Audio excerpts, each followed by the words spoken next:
Hey guys, this is Alex from Team Guardians of Cray, resident Link Joker clan leader. We're here at Get Some Game in Charlotte, North Carolina, and today I am bringing you a deck profile on Chaos Breaker. So let's get right into it. First, our starter, we play a Involution Starbaiter Carbon. Carbon as, of course, the Auto Forerunner skill, and his rearguard ability is act, rearguard, put this card into your soul. If your opponent has a locked card, you may pay the cost. If you do, search your deck for one grade 1 or less Starbaiter card not named himself, and then call it to rearguard and then shuffle your deck. So he's good for filtering through your grade 1s, like say you need your Limit Break Enabler, or say you need a Zinc in order to have Counterblast. He's really good for that. He gets you your plays really early and really free. Next, we are running 4 Starbaiter Pixie Powder. She is your heal trigger. She could be any heal trigger you want as long as it's Starbaiter. So again, run Starbaiter. Then we are running 4 Starbaiter Apollonel Dragon again, and 2 Starbaiter Spark Doll. They are generic Starbaiter critical triggers. You need to run them just because they're Starbaiter, and crits are good because they win games. As a tech that I'm testing out, I am running 2 Thunder Element Goloro. He is one of the few non-Starbaiter cards in the deck that I'm teching in. He's good because he has continuous Generation Break 1. When you would try and stride, he gets grade +2 while he's in your hand. And so that's really good. So like say he's one of the only things you have in your hand, and you can ditch him in order to stride. I know he's not a Starbaiter, but I'm trying to test him out as just a 2-up to see how he goes. I might increase him to 4, I might take him out entirely. We'll see how it goes. He also has a bit of a restriction, continuous hand. If you don't have any other Guardians, you can't call him to Guardian Circle. So you have to guard with something else in order to throw him down, which is kind of easy. You throw down another 5k from your hand, or you intercept, and there's your other Guardian, so you can throw him down as your Guardian. And then lastly, we are playing 4 Starbaiter Paradigm Shift Dragon. Yes, we are running 12 crits in this deck because you don't need to run draw triggers, because with Chaos Breaker you are already inherently drawing in the deck by itself. And the reason why these last triggers are so important is because Paradigm Shift is one of the best critical triggers in the game right now. He has the skill Auto Rearguard, put this unit on the top of your deck. If you have a Vanguard with Starbaiter in its card name and your opponent has a locked card, choose up to one of your opponent's rearguards in the back row and lock it, and then shuffle your deck. So why he is so good is, even if your opponent doesn't have a locked card and even if you're not on a Starbaiter Vanguard, which means he can be running any Link Joker, you still get to shuffle him back into the deck for free. But he gets the bonus because you're playing Starbaiter and because your opponent should have a lock card. He gets the bonus of potentially locking one of your opponent's things as an extra thing. So that is all of our grade 0s. Next, we'll move on to the grade 1s. First off, we are running 4 Barrier Starbaiter Prometheum. He is the perfect guard for the deck, and the reason why we are running him instead of, say, the unflipped PG like Cosmo Reef is because he has Starbaiter in his name. That is the only reason he is being run in the deck. Trust me, if Cosmo Reef had Starbaiter in its name, I would definitely be playing Cosmo Reef just because the unflip. Another reason why we would play him is because Deep Police is making a rise back, and Laurel attacking your rearguards is a thing, so this could provide you protection when you don't have to throw your hand down for Laurel Blaze. So we run 4 of them. Next we are running 4 Eclipse Starbaiter Charcoal. Self-explanatory. He's the Limit Break Enabler for Link Joker. You play him because you are playing a Limit Break deck. You're playing Chaos Bringer and Chaos Breaker. Those are 2 cards that have Limit Break, and it's good to be able to do that when you're not at 4 damage, just so that you can apply early game pressure to your opponent. So that's the reason why we run him, and we run 4 of him, just so consistency. Next, we are running 3 Tormoril Starbaiter Zinc. She is the reason why you do not have to play Cosmo Reef in this deck. She is your unflip engine. She is what allows you to have all of your Counterblast. Because she has the skill Act, Rearguard, put this unit in your soul. If you have a Vanguard with Chaos in its card name, you may pay the cost. If you do, Soul Charge 2, Counter Charge 2. So that is really good because not only does it fuel your soul for Chaos Breaker, weaker and his ability, but it also fuels your counterblast, which lets you continue to use your skill and continue to oppress your opponent and continue to win the game.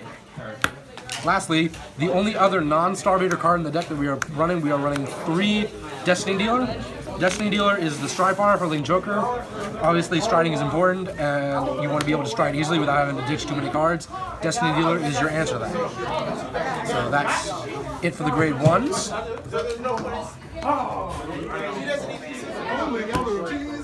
Next, we move on to the grade 2s. We are running 3 Starbaiter Colony Maker. She is your field support. She helps you filter through your deck and find your grade 1s that you need. So that way you can continue to go off and continue to have plenty of support and oppression for your opponents so you can hit their Vanguard. Her skill is auto counterblast 1 when this unit is placed on rear guard. If you have a Link Joker Vanguard and your opponent has a locked card, you may pay the cost. If you do, search your deck for one card, grade 1 or less card with Starbaiter in its card name and call it to rear guard, and then shuffle your deck. So she's really good because 1, she gets you your charcoals if you need them for your limit break, and she gets you your zinc if you need counterblast. So she's really good for all sorts of plays. Next, we are running 4 Disorder Starbaiter Iron. Iron is the second of the 3 Chaos support cards that recently came out. He is an 11k attacker while you are on a Chaos Vanguard. And he has the skill Auto Counterblast 1 when this unit is placed on rear guard. If you have a Chaos Vanguard with Chaos on his card name and your opponent has a locked card, you may pay the cost. If you do, choose one of your opponent's rear guards and lock it. So that's really good. But he is 11k attacker, like I said, so he can basically just swing at your opponent's Vanguard or by himself and still be able the potential to hit. And again, locking your opponent's cards is good because you're playing Link Joker. And lastly, we are playing one of the best grade 2s for Link Joker, in my opinion. And we are playing 4 Companion Star Starbaiter Photon. Photon is, of course, a trial deck card, but he is so good. But his skill is, when this unit is placed on rear guard, if you have a Vanguard with Starbaiter in its card name and your opponent has a locked card, you basically just lock one of your opponent's rear guards for free. The reason why he's so good is because he's absolutely free. You just need to be playing Starbaiter and you just need to be doing what Link Joker does, and that's having locked cards. Alright, so that's how he pluses you. So that's him. And that's it for the grade 2s. On to the grade 3s. Lastly, we are playing 1 Starbaiter Garnet Star Dragon. He is the Trial Deck Legion, and the reason why we're running him and not something else is because he's absolutely free for his Legion skill. He is the Legion mate for Photon, which is another reason why we're running him. His skill is on Legion. You choose one of your opponent's rear guards in their front row and their back row, and you lock it. So that's self-explanatory. It's really simple and it's free as well. While you have when this unit attacks the Vanguard, he gets plus 2k. So even if you have the unfortunate happenstance to happen to ride him first, or at the end of the game where you're having to ride him and Legioning, he's still hitting for a 22 column by himself with Legion, which is really good in and of itself. Next, we are running 3 Starbaiter Chaos Bringer. Chaos Bringer is the last of the Chaos support that goes in the main deck that was released recently. We'll talk about his second skill first. It's Auto Counterblast 1 card with Starbaiter in its name.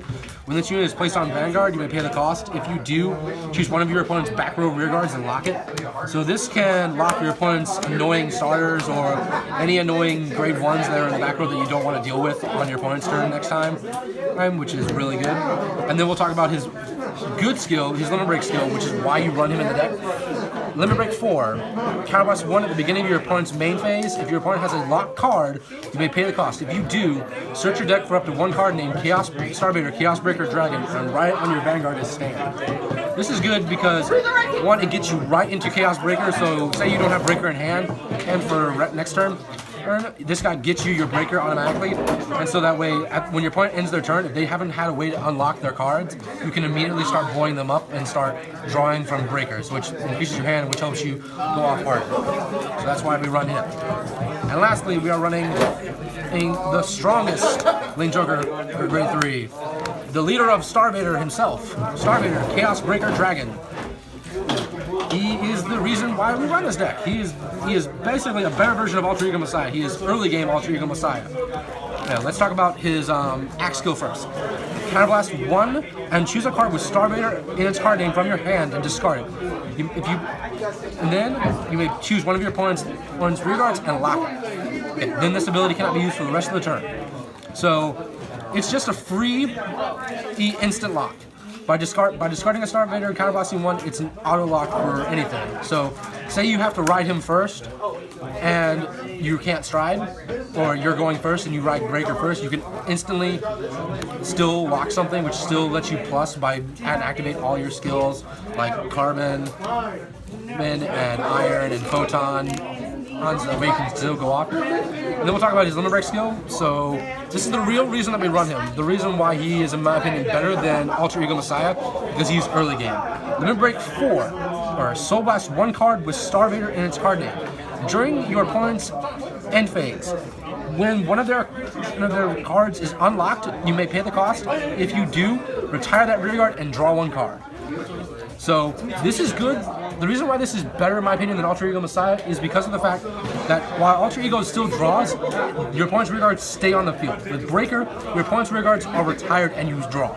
This forces your opponent to use more resources from their hand and from their deck, which makes them have less things to guard with, makes them have less things to potentially kill you with, which is why, in my opinion, Breaker will always be superior to Alter Ego Messiah. And that's it for our grade 3s. Next, we move on to the Stride Zone. We'll start off with the G Guards first. First, we are running 1 Genesis Beast Destiny Guardian.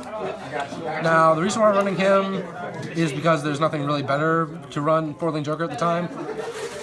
His skill is auto. When this unit is placed on Guardian Circle, you may choose up to 2 locked cards and unlock them. And then if 2 were unlocked, then he gets plus 10k shield. So I know what you're saying. You're playing Link Joker. Why would you unlock your opponent's things? Well, sometimes you need the guard, and sometimes your opponent has back row rear guards that are locked that won't do anything to you, so it's fine to unlock them. And another reason why I run him is because he combos well with this guy, Death Starvader, Damon Maxwell. He is the other one that we're running. Link 4 or Link Joker G guards. His skill is auto. Choose one of your rear guards and lock it when this unit is placed on Guardian Circle. You pay the cost. If you do, this unit gets plus 5k shield.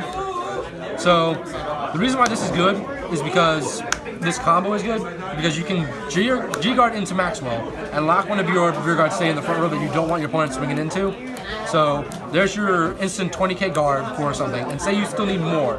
Then you can go into Genesis Beast, Destiny Guardian, and you can unlock your own rear guard that you just locked and an opponent's rear guard that's locked. So there's your 2 cards that are unlocked, so you don't flush your opponent much by unlocking their things. So that's them. Next, we are running 1 Dark Element Dismal. Dismal is basically protection for your rear guards on your opponent's turn. This guy has auto. When this unit is placed on Guardian Circle, you may choose one of your rear guards, and until the end of that turn, that unit cannot be selected cannot be hit by your opponent's attack, and it cannot be retired by your opponent's card effects. So this is protection for, say, your Limit Break Enabler, or your Zinc, or your Starter, or it's just protection for your important things that you don't want your opponent getting rid of. Which is why we run 1 of them. And last, we are running 1 Metal Element Screw You. Screw You is basically your big defense. In case you say you have a useless grade 3 in your hand, you can ditch that to turn it into more shield for yourself.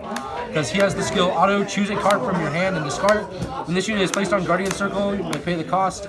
And if the number of cards in your G zone is 1 or more, face up in your G zone is 1 or more, you may pay the cost. If you do, this unit gets plus 10k shield. So, by discarding, say, a bringer that's in your hand that's doing you absolutely no good by being there because it has no guard, you can discard it and then this guy gets plus 10k shield, which helps you defend yourself better. So, that's it for our G Guardians.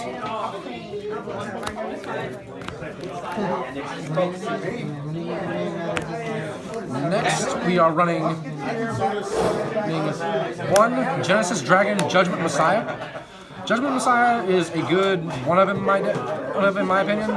because he's a decent first stride. Say your opponent has a full field, so you can't go into Universe because Universe requires an open rearguard circle. You just go into Judgment, so that way you can still potentially lock something with the on-hit pressure. Because his skill is auto. When this unit hits a Vanguard, you may choose one of your opponent's back row rearguards and lock it, and then choose up to one card that is locked and unlocked. So it's really good because it gets that lock skill on hit. It provides that on-hit pressure, so your opponent doesn't really want this to hit if they have a back row rearguard that they don't want locked, which is why we run it. Next, we are running 1 Genesis Dragon Amnesty Messiah. Amnesty Messiah is in there because he is here for the mirror match. If you're having to play another Link Joker player, no matter what build it is, if your opponent ends up locking your field, you are in a bad way. You can go into Amnesty Messiah and screw over their play with how they're going to potentially plus from you being locked. Because he has the skill Auto Counterblast 1 when this unit attacks a Vanguard. You may pay the cost. If you do, choose any number of locked cards and unlock them. And then if the number of cards unlocked with this effect is 3 or more, it gets a critical. It's self-explanatory, and he also gets plus 3k for every card that you unlock. So if your whole field is locked when you use this, he potentially gets a maximum of 15k, and he also gets a critical. He's also a good finisher. Like if you know your opponent doesn't have any cards left in hand in their guard, and they still have plenty of locked cards on their field, you can go into this and just finish them off as a last resort. Next, we are running 2 Genesis Dragon Flagellant Messiah. Flagellant Messiah is a tech card that I'm running as a 2-of because he's very situational, but he's really good. So say on your stride turn, you have a Bringer,